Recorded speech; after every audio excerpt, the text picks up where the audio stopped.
Alright, so my next article is on the African Union summit that took place in Ethiopian capital Addis Ababa last, when was it? On 19th of July 2012.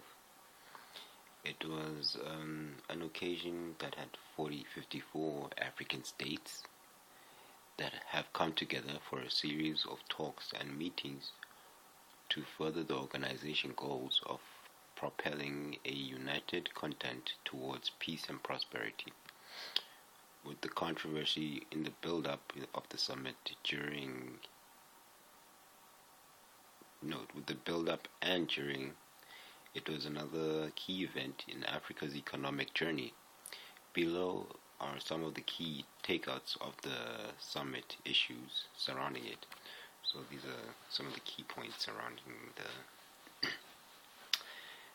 the African Union Summit.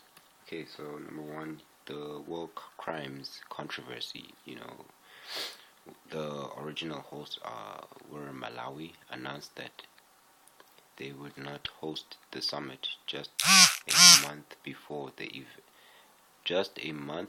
event, after refusing to allow Sudan's President Omar al-Bashir to attend.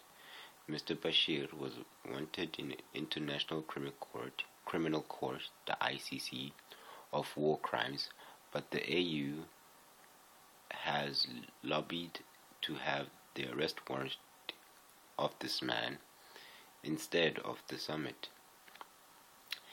As a member of the state of the ICC, Malawi would have had a duty to arrest Bashir, but the conference was moved to the AU headquarters in Addis Ababa. 3 African nations have already been reported in the UN Security Council after refusing arrest to Bashir. So the second issue I'm going to talk about is boosting intra-Africa trade. So this is one of the issues that were touched within the summit for this African Trade Summit. So the theme of the summit was boosting intra-African trade. Was the case of the previous AU conference in January. Africa was becoming a pole of economic growth, said the AU chairman, President of Benin, Dr. Boni Yayi, during the summit's opening ceremony.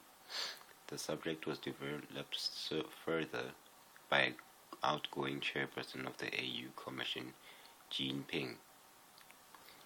He identified the summit as an opportunity to have the increase of intra-African trade, which currently stands at only 10%.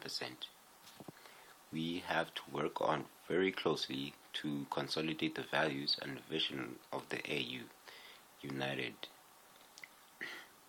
the AU can play a determining role in the fulfillment of its aspirations, he said.